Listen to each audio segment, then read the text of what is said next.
Microsoft ওয়ার্ডের একটি দারুণ গুরুত্বপূর্ণ ট্রিক দেখাবো যেটা আমরা অটো কারেক্ট অপশন ব্যবহার করে করতে পারি।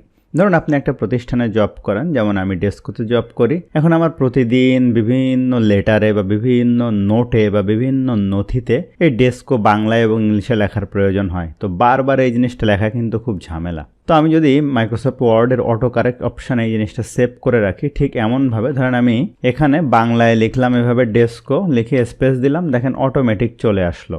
অথবা আমি ইংলিশে ডি লিখে @ দিলাম, দেখেন অটোমেটিক ডেস্কো চলে আসলো। তো এই কাজটা যদি আমরা করে নিতে পারি, তো মাইক্রোসফট ওয়ার্ডের যে কোনো ডকুমেন্ট ওপেন করেই কিন্তু আমি খুব সহজে এই কাজটা করে নিতে পারবো। তো এক্সপোর্ট হওয়ার জন্য ভিডিওটি অবশ্যই শেষ পর্যন্ত দেখে নেবেন। এছাড়া আপনি আমার চ্যানেলে নতুন হয়ে থাকলে চ্যানেলটি অবশ্যই সাবস্ক্রাইব করে নেবেন। আমার কিন্তু মাইক্রোসফট ওয়ার্ডের বিগিনার টু অ্যাডভান্স কোর্স রয়েছে, এক্সেল এবং পাওয়ার পয়েন্টেরও পেইড কোর্স আছে।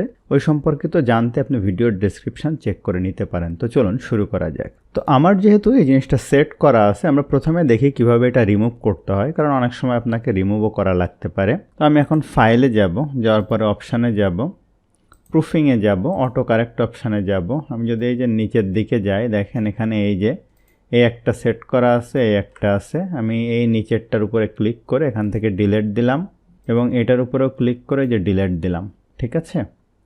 এখন আমি ওকের উপরে ক্লিক করলাম, ওকের উপরে ক্লিক করলাম, দেখেন আমি ডি লিখে যদি @ দিই, এখন কিন্তু আর কিছু আসতেছে না। আবার যদি এখানে আমি ডেস্কো লিখি, দেখেন আসছে না। তো এখন আমরা এটা সেট করব।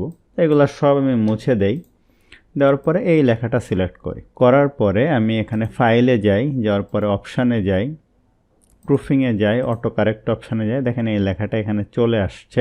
এখন আপনি যেটা দিয়ে করতে চান, আপনি হয়তো এরকম ছোটো হাতের D@ও দিতে পারেন। দেওয়ার পরে আপনি এখানে অ্যাডের উপরে ক্লিক করলেন, এটা দেখেন এখানে চলে আসলো। এখন এখান থেকে ওকে দেন, দেওয়ার পরে আবার ওকে দেন। তো এখন যদি আমরা এই যে D@ দেই, তাহলে দেখেন এই যে ডেস্কো চলে আসছে।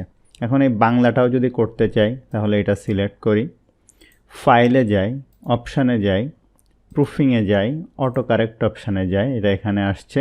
এইটা আপনি হয়তো অন্য কোনো কিছু দিয়ে লিখতে পারেন বা বাংলা দিয়েও লিখতে পারেন। এই যে ডেস্কো এভাবে লিখলাম, লেখার পরে আমি এখান থেকে অ্যাড দিলাম, ওকে দিলাম, ওকে দিলাম।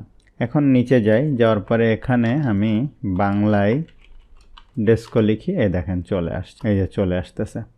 তাহলে আশা করি আপনারা বুঝতে পারছেন যে এই অটো কারেক্ট অপশান বাস্তব জীবনে আপনার কতটা উপকারে লাগবে। তো ভিডিওটি ভালো লাগলে অবশ্যই লাইক করবেন, কেমন লাগলো কমেন্ট করবেন, আপনার বন্ধুদের শেয়ার করতে ভুলবেন না।